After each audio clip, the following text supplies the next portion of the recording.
Hello, I'm Dr. BCMR, Assistant Professor at Shastra. Today we will discuss other experiments that are crucial in identifying the chemical nature of genetic material in bacteriophages. The experiments done by Hershey and Chase, which we'll see shortly, are important for several reasons because it involves viruses which are newly or at this time since then they are a hot topic, and especially those of the bacteriophages. Bacteriophages are those phages eating viruses that infect bacteria, and we also a little bit about isotopes, and a little bit, or actually the intent of this studying these whole experiments is to know about the experimental design and scientific thinking.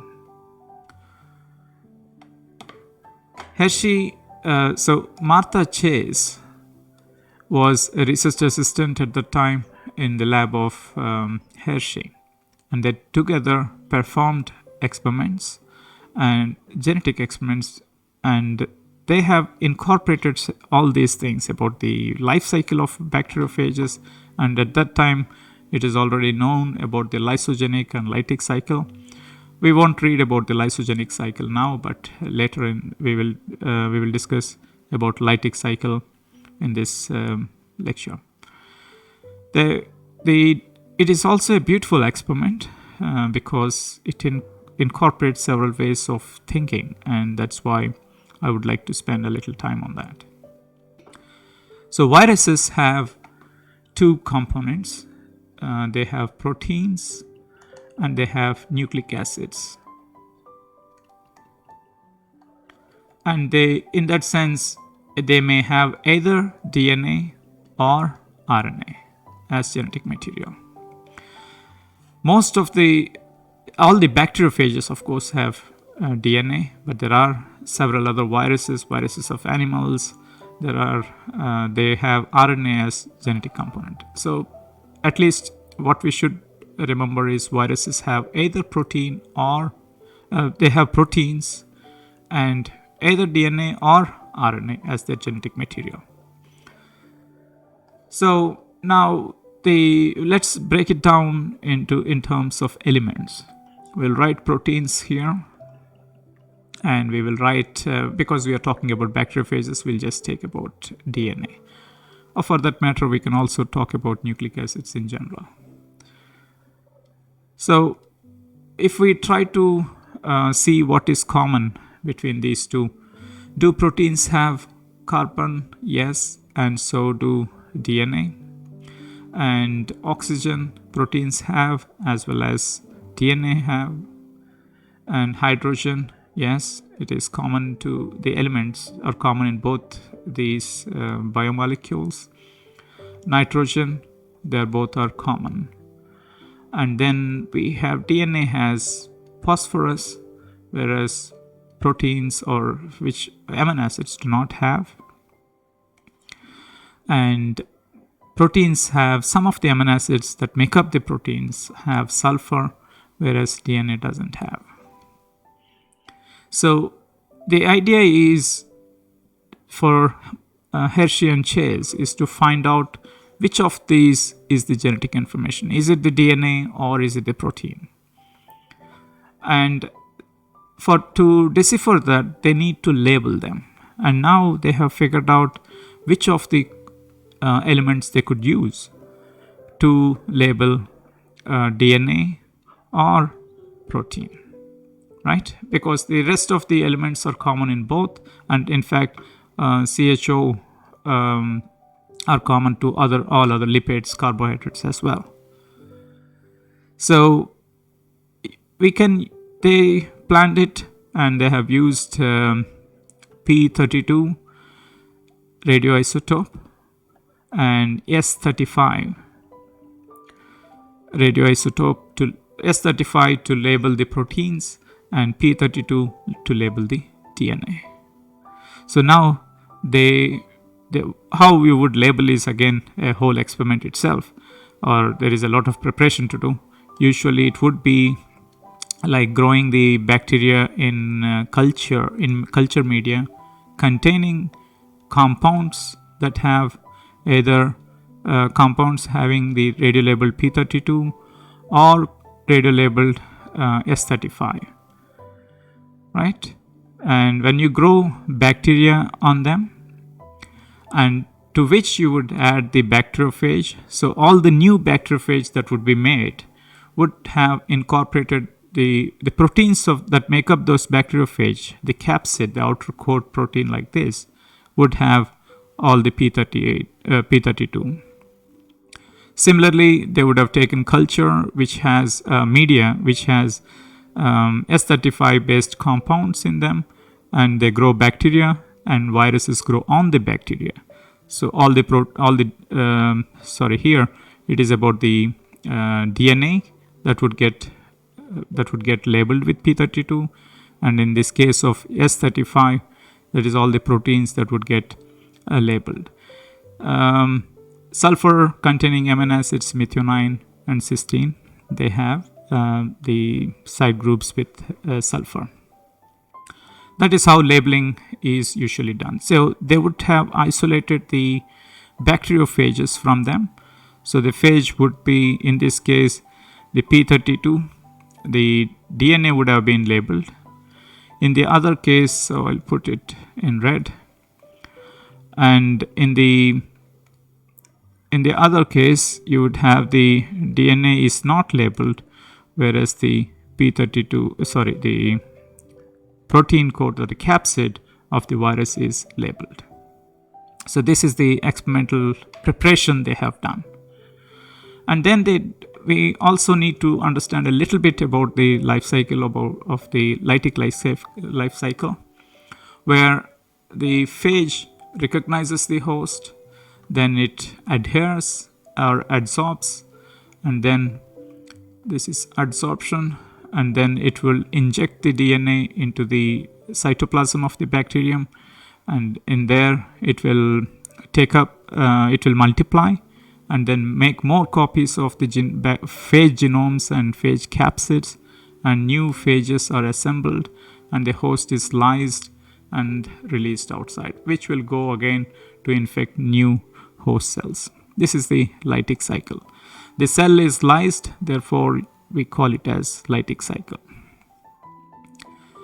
So they're going to use these steps in this one, and there is one more step of it, or we will see it here. So there are three different stages in this experiment. One of it is infection, then blending, and then centrifugation.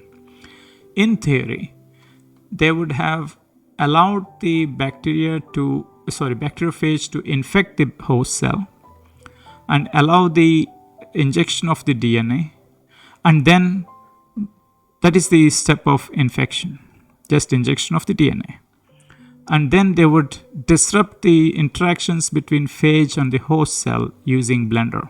It is something like a typical blender, we have it in our kitchens. And this experiment is also called as Blender's experiment. And then they would centrifuge. Centrifugation is based on the densities. Bacteria is much more heavy compared to that of the phages. So when we spin the culture containing bacteria and viruses like these are ghost cells now, because the DNA, the ghosts you call it as viral ghosts, because the DNA has been injected into it, and what is left is just the capsid. Anyway, there is a huge difference in the densities and the sizes of the bacteria relative to these phages. So the bacteria would pellet very faster, and whereas the phage or the phage ghosts would remain in the supernatant. So we can separate the phages. We can take these into a new tube, and now we have bacterial cells separate, and in other place we have the supernatant consisting all the phage heads, right? So the experiment is now something like this. They have made phages with P32 label. That means all of the DNA of that phage is labeled. In another set of experiments, they have made phages in which they have grown in S35 filled compounds, because of which all the proteins of the phage, which is the outer coat protein, outer coat capsids and tails and other things, they are labeled. They allowed the infection to happen. Infection happens when there is no rocking movement, just they let it sit for about 20 minutes or so. And by that time, the phage will bind to or adsorb onto the surface of the bacterium and inject its DNA. And this is calculated about how much time would it require for infection to happen. It's assumed that it is somewhere between 20 to 30 minutes. And then they would use a blender to dislodge these ghosts from the bacterial cells and then perform the centrifugation. When we centrifuge all these cells, because they are heavy, they would pellet into the bottom, and the heads will remain on the top, the phage heads. Now, where does radioactivity remain is the question. So in the first scenario, we'll call it as T1, and the next one is T2. In the first scenario, where the DNA is labeled because of P32 or with P32, you would find all the radioactivity is present in the pellet, which means that the DNA that is present in the bacteriophage has been injected into the bacterium. And if you allow that to grow, it will give rise to the bacteria. Upon lytic cycle completion, it will give new phages. Right? It says something here. It says that the DNA is injected, and which is allowing the formation of new phages. That is, it is acting as genetic information. Similarly, on the contrary, if you look at the other one, where protein coat is labeled, we would see that radioactivity is present in the supernatant and not in the pellet, which would mean that protein has nothing to do. Although protein is here, phages are able to form, which means these proteins are not required for the formation of new bacteriophages. And that is how it is an important experiment, because while trying to read these and trying to deduce the information, how the information was derived is a very intellectual and a nice one to learn more. I hope you have understood a little bit about the lytic cycle. I hope you understood why they chose P32 and S35. And I hope you understood how the deduction has been made, so to show that bacteriophages has DNA as their genetic material. Thank you very much.